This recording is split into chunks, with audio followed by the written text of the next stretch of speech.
जय हिंद साथियों, स्वागत है आपका अपने YouTube चैनल स्टडी विथ उदय में। तो दोस्तों, आप कैसे हैं?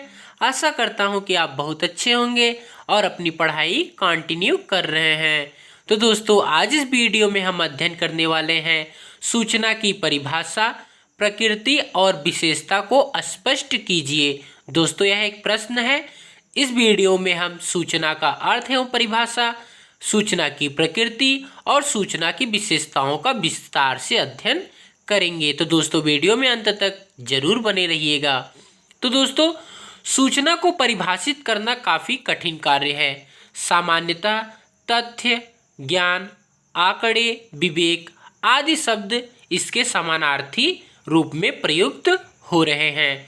व्यापक अर्थ में सूचना से हमारा अभिप्राय ऐसे ज्ञान से है जो किसी विशेष तथ्य, विषय अथवा घटना से संबंधित हो और वह संप्रेषणीय भी हो।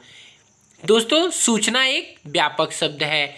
इसे अध्ययन करना मतलब कि इसको परिभाषित करना अत्यंत जटिल कार्य है।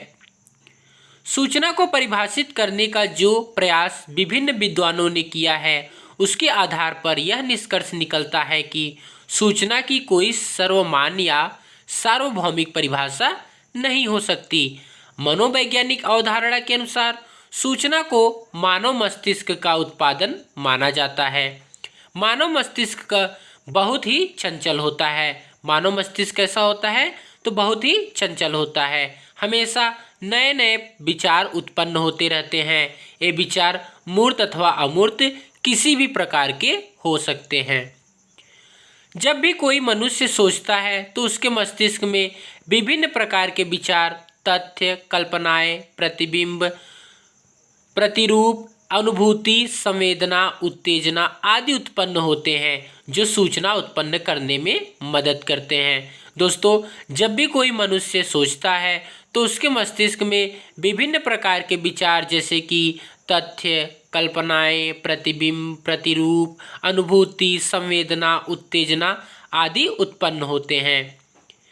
दूसरे शब्दों में हम यह कह सकते हैं कि सूचना सामान्य रूप से आंकड़ों अथवा तथ्यों से एकत्रित समूह का विस्तृत स्वरूप है, जिसे संचारण हेतु किसी माध्यम में अंकित किया गया हो अथवा विभिन्न रूपों में एकत्रित किए गए तथ्यों या डाटा को विश्लेषित एवं संशोधित करने के पश्चात उसका परिष्कृत अर्थपूर्ण उपयोगी स्वरूप को सूचना कहा जाता है। दोस्तों, सूचना की प्रमुख परिभाषाएं जो है दोस्तों निम्नलिखित हैं। जैसे दोस्तों एन बल्किन के अनुसार, एन बल्किन कहते हैं कि सूचना उसे कहते हैं जिसमें आकार को परिवर्तित करने की क्षमता होती है। सूचना किसे कहते हैं?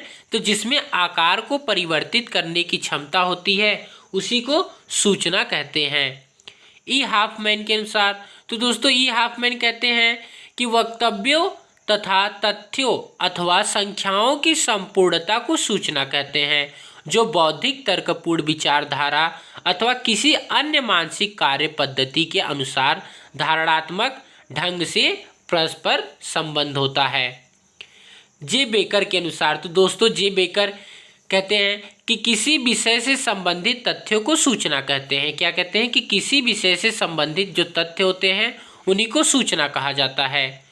रोवली व टर्नर के अनुसार, तो दोस्तों रोवली और टर्नर के अनुसार देखते हैं, सूचना वह आंकड़े हैं जो व्यक्तियों के मध्य प्रेषित हो सके और प्रत्येक व्यक्ति उसका उपयोग कर सके, वही सूचना है।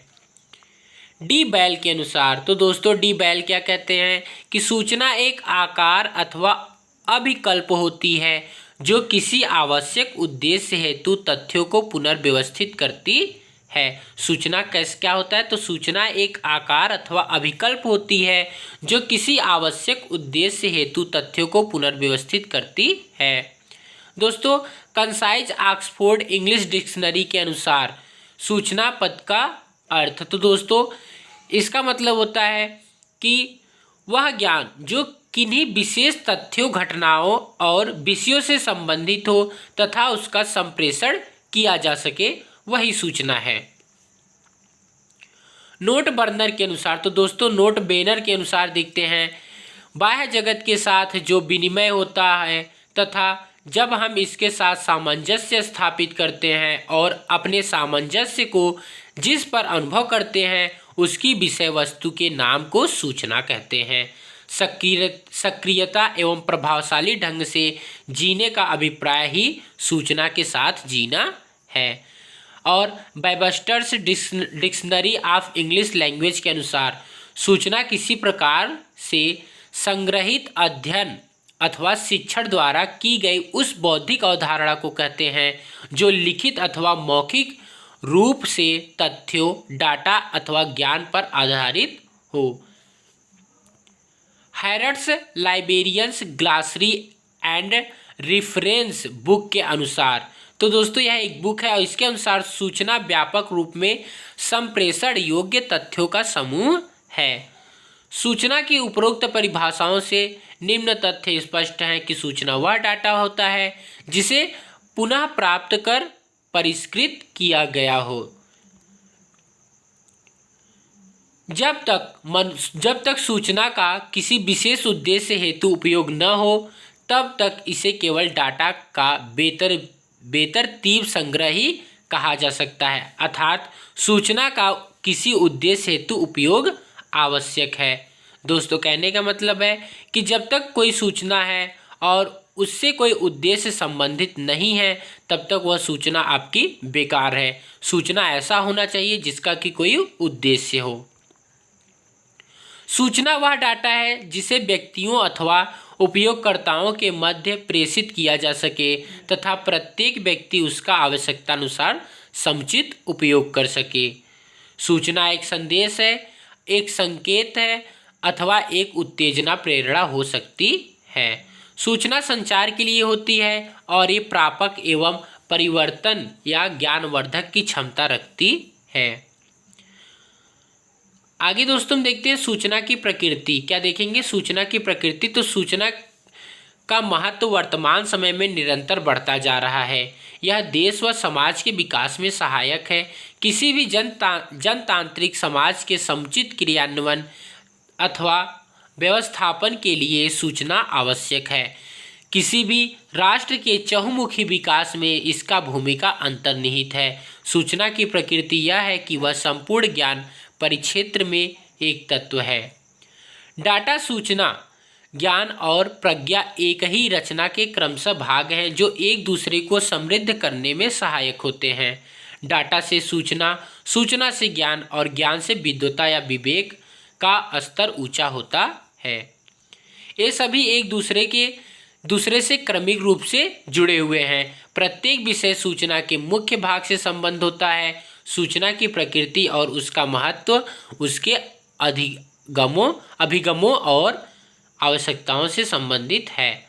तो दोस्तों हम पढ़ते हैं कि सूचना के प्रकृति को समझने के लिए वर्सिग और नवेलिंग ने 6 निम्नलिखित अनुभव अधिगम प्रस्तुत किए हैं, जो कि दोस्तों है संरचनात्मक अधिगम, अभिप्राय अधिगम, संदेश अधिगम, ज्ञान अधिगम, प्रभाव अधिगम और प्रक्रिया अधिगम। उपयोगिता अधिगम पर आधारित सूचना की प्रकृति सूचना की उपयोगिता को देखते हुए इसकी प्रकृति भी विशेष महत्व की है। सूचना की प्रकृति उपयोगिता के समय, उद्देश्य और उपयोग से संबंधित होती है। दोस्तों इसके अंतर्गत सूचना के निम्नलिखित अभिगम शामिल होते हैं, जैसे कि आता है सामयिक अभिगम, दिन प्रतिदिन अभिगम, विस्तृत अभिगम। स्पष्ट तौर पर यह कहा जा सकता है कि सूचना एक सामाजिक प्रक्रिया है और इसकी प्रकृति व्यक्ति से व्यक्ति तक कई भूमिकाओं का निर्वाह करती है। अब दोस्तों हम देखते हैं सूचना की विशेषताएं। ज्ञान अर्जन का पहला सोपान सूचना होता है। ज्ञान अर्जन का पहला सोपान क्या होता है? तो सूचना होता है।